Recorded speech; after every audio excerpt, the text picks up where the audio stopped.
Great here, and this is not World of Tanks. No, this is Smite. I have recently got into Smite in a big way. I really do like the MOBA style of PvP. And I figured this would be a good opportunity for me to get back into making video game videos. What happened is I decided, here the round is starting, I decided to try Linux gaming, and long story short, I blew up my Windows 7 partition. Not a good thing. Here we see we're getting invaded by 3 of the enemy team.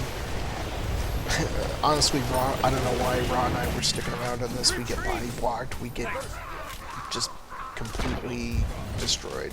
Yeah, not a good thing. Really good invasion by the enemy team there.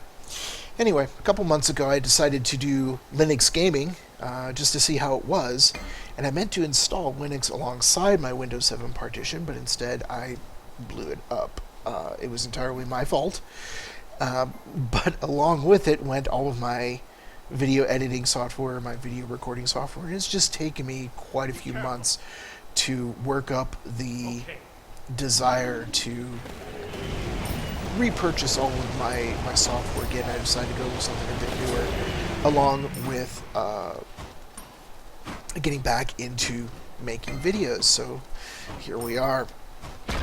Anyway, there's an argument for invading in Smite. I personally don't like it, mainly because when you invade, you set your own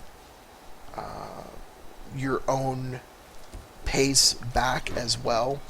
And granted, they got 2 kills shared between the 3 enemies, and they picked up the mid camps. Actually, we might have gotten 1 or 2 of the mid camps. Regardless, they picked up a couple of kills there. It was split amongst the 3 people. And really, and in a game like this, it after a while it doesn't mean much. I'm playing Ao in the middle lane here against a mid Freya. I don't know what they were thinking on that one, but I have actually gone with my really greedy build of going into Book of Thoth first. That means that on these early waves, I am absolutely able to outclear pretty much every other mage that comes mid. I don't have pots. See the damage that I can put out here. Notice I'm not being chased by that Arachne, and in fact when I pop around the corner here, look how low on health she is just from me dropping the tornadoes. It's a very greedy build because there's no pots. If you get jumped, you get pushed back, and you really have to know what you're doing with your mana to be able to stay in lane. I popped over to check the mid camps. I was pretty sure Arachne grabbed them, but I wanted to clear them out so they would show up later on. And then I just get back to the mid camp. Retreat! And what you can see is they're up in gold by about 1,000, but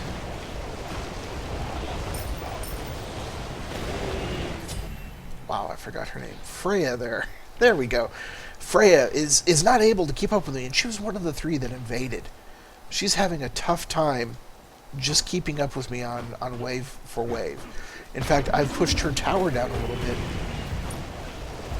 Of course, those words will come back to bite me in a little bit when I get a little too cocky. But as you can see, I just keep pushing her back, pushing her back. I let my archers go in, do a little bit of damage. Here I'm checking on the price. I need to get to 1950. And now I feel confident enough, instead of stacking up the waves, now I'm actually hitting them a bit early to just maximize my clear. I noticed the mid camp's up and that Arachne's over here. I tried to help out Sobek. Her little spiders block my 1, and Sobek did a toss back there. I wasn't expecting him to do that, so I was out of position to capitalize on it. Unabots is going to come over. We're going to try to pick up this Freya, and unfortunately I'm a bit slow on that 1, and I hit the minions, and it doesn't hit her. So she's able to get away as well. Oh, no, she wasn't. Hunbats was able to pick her up, and then Arachne goes after him, and I'm able to give him cover with my auto attacks. I let him know I'm out of mana and we're going to go back. He actually meets up with Arachne again in the mid. I thought she would actually go back further, so I wasn't paying attention, and I left him there, which is not a good thing. Then I sit here and just wait for the Book of Thoth. I said Thoth earlier, didn't I? I'm not sure exactly how to pronounce it, and I head back out. This build is really greedy because for the first little bit, I'm not able to do any rotations to the side lanes. It's very difficult for me to move around to the mid camps and then move back. The only reason I was able to do it is through using his speed buff with his 2, and that takes mana. So like I said, you really have to be careful with your mana. But fortunately, by picking up Book that early, you actually use less mana clearing waves. Now Freya's kind of able to keep up with me, but not really. Here I'm just going to burn down this wave, and now I'm picking up stacks on my Book, which means every minion that I pick up, I'm actually just getting more and more powerful over her. The other reason that this build is really greedy is because I don't have any actives, and I won't have any actives generally until the first time that I die. It's casual queue. I wouldn't do this in League, but I actually play this to where I push as far as I can. Here she's getting some good hits on me, but I clear the wave and my minions start attacking her and she has to back off again. I generally play until I get near dead or die, and then I start counter building. But until then, I'm actually just pushing my build as fast and as hard as I can. So here I come over to help out Hunbats on the mid camps, but he's already got it cleared. And Arachne comes in, I drop the tornadoes, the ultimate, and then the one on Freya to pick up the kill. Start helping on Freya, but Hunbats has got her pretty much easily. Nope, I pick her up with the tornadoes, and then head back to mid lane. I really must. I was going to go for the mid camps, but then I saw Chang'e come through, drop the tornado, miss my 1, and she goes through the tower, and because of that 2 that she used, she was able to live, just barely. As I go to pick up the mid camps, I realize, wait a minute, there's still fighting going on back here. Let's turn around, figure out where Apollo is going to drop. And once he drops, see where he's going, put the tornadoes down, hit him with the 1, and he's going to be toast. So that was pretty good. 3 kills in short order.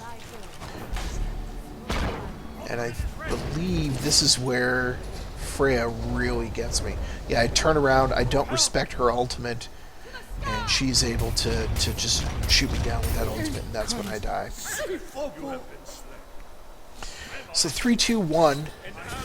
This is where I finally decide to go back, pick up my boots. I pick up wards. I'm a firm believer that everyone should ward, no matter what lane or position they're in. The more wards, the better.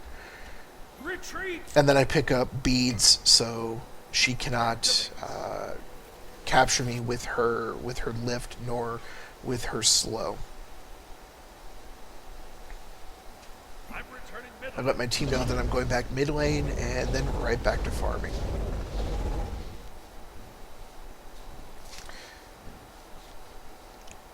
Now, people who aren't familiar with Smite, like I said, it's a 5v5 MOBA. It's a third-person perspective, and the god that I'm playing is probably one of the most vanilla gods there are. He's straightforward. He's simple. He does a lot of damage. He doesn't have a lot of tricks. His first ability does damage and slows the enemy. His second ability speeds him up. His third ability just does damage over time. And then his fourth ability is a massive damage in a Y. He's pretty simplistic, but fun to play, just because he's so simple. A mighty storm. Here, my ward that I placed. I'm able to see Arachne. She backs off, decides to pull me forward, not realizing that I'm going to ultimate, and then I pick up another kill. Cancel that. Enemies And incoming that left. is why I buy wards no matter what position I'm in. Solo or duo lane, I'll pick up one ward and place it to help out. Mid lane, I pick up two, and I always put them in these back positions so I can see enemies coming. And jungle, even as a jungler, I will pick up wards and I will place them wherever I think they might be needed, where other people are not placing them. Here I'm trying to rush forward to get a tornado on Freya, but I'm not able to do so. And it cost me a little bit on the wave. That's too bad.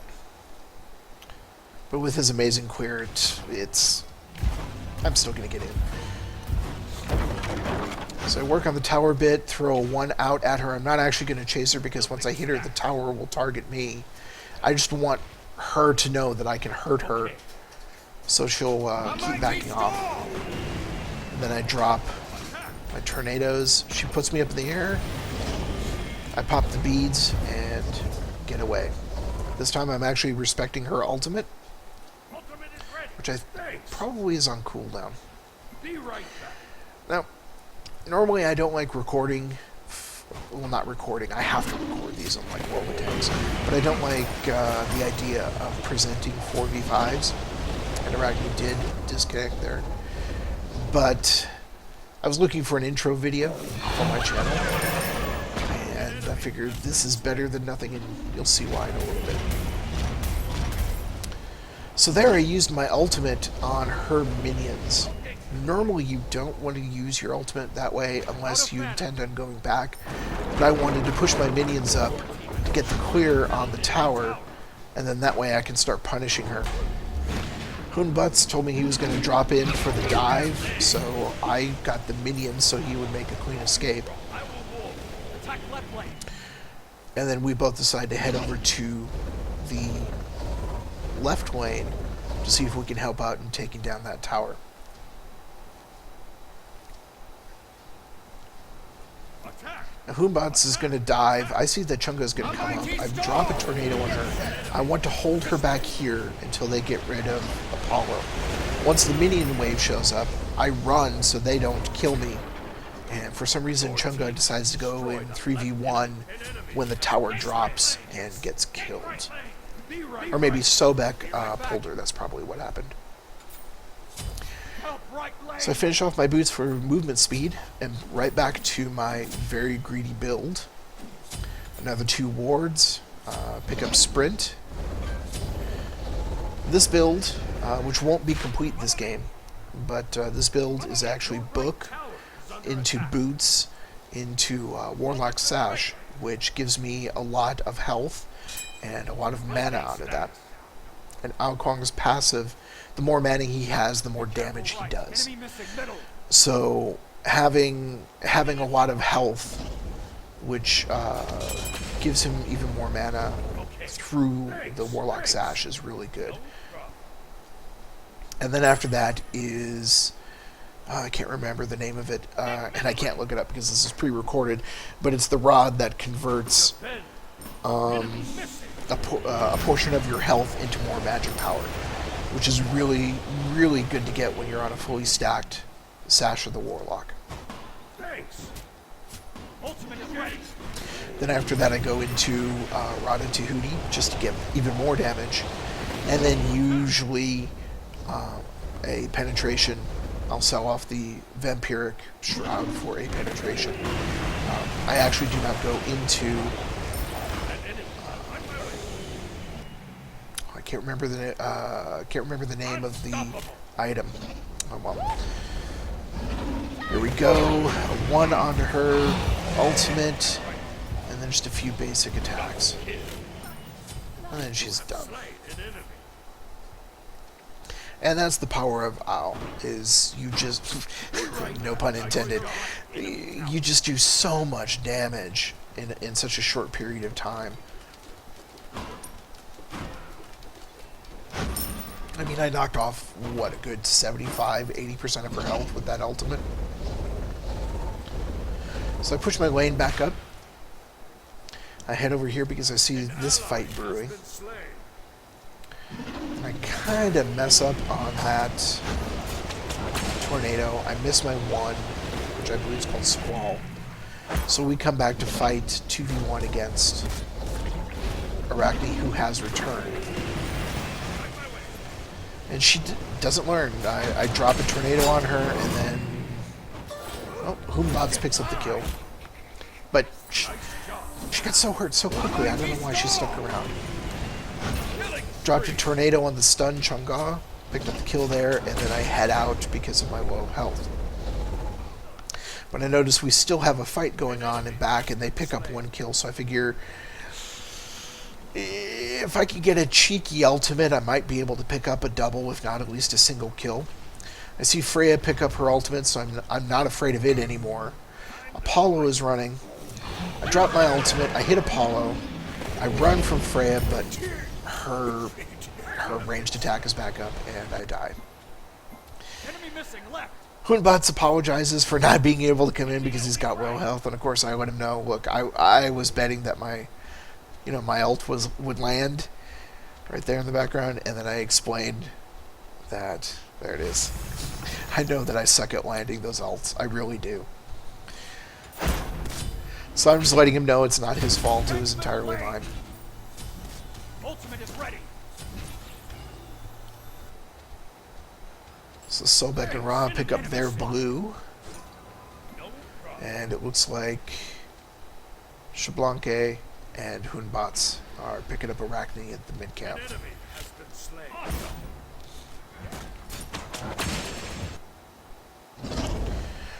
Now at this stage of the game I've got full sprint, and the reason I picked that up is because I want to be very mobile. I want to show my presence everywhere, even though I've got my own speed buff right there.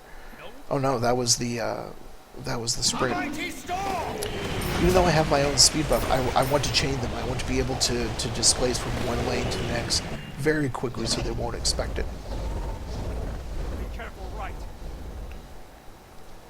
Okay. Here I'm looking to pick up Chalk. And you can tell he's not warding. Look at this. Tornado Squall, dead. With a little bit of help from Ra and Humbats. Oh no, Xbalanque. Humbats is picking up Chang'e.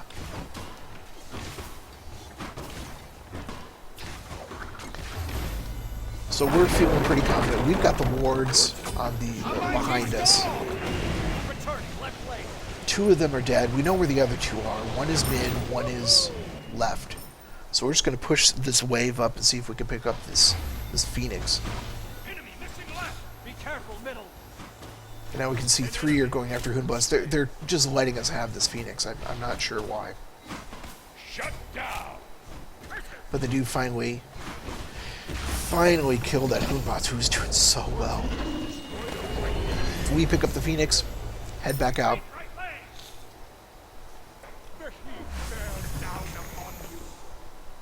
Because we know they're going to react. There's no sense in sticking around. I decided to get a little cheeky. I want to clear out a little bit of their jungle just to make sure that they're not able to get that XP and gold to come back up. Then I see a great opportunity to fire off an ultimate here. Miss the Apollo, pick up the Freya, and then they surrender.